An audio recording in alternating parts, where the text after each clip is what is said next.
Something's wrong. In 1984, there lived an old widowed lady by herself in a two-story house who was completely immobile and bound to her wheelchair. Ever since the mysterious death of her husband, she required the aid of a carer who would visit her daily to help her with everyday tasks.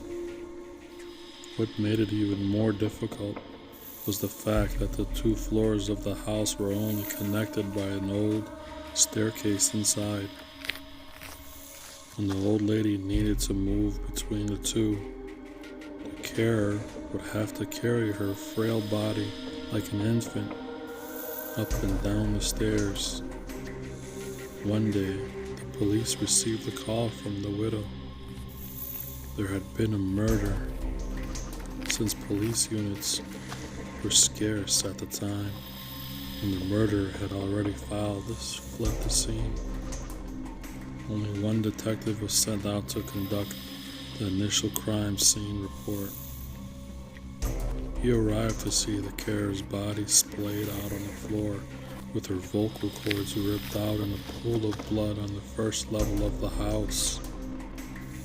With the old lady atop the staircase in her wheelchair watching him, still and silently, seemingly in shock, he could immediately rule her out as a suspect. But something was wrong.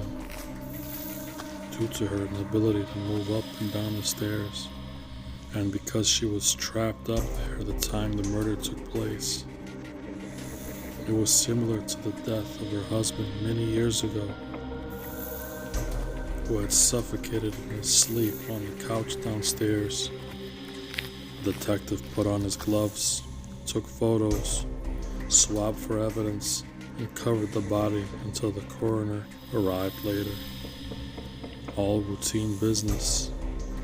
He scooped the house downstairs for any clues, then asked the old lady if he could look upstairs. She insisted that she was upstairs the whole time and no one apart from her had been up there that day. But regardless of the detective ascended the staircase, to which she hesitantly moved aside. Beyond the staircase, there was a narrow corridor with 3 closed doors along it. He checked behind each of the doors.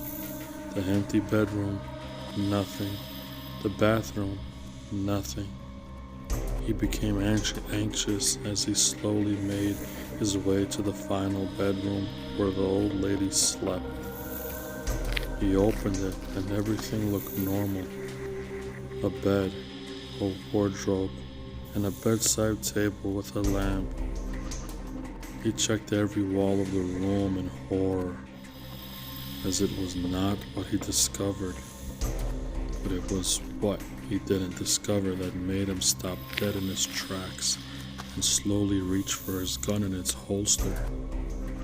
It was a detail so minor that they had completely overlooked it on the last investigation of the husband's death. There was no phone upstairs. He suddenly heard a noise as he withdrew his gun and rushed out of the room, only to find an empty wheelchair atop the stairs.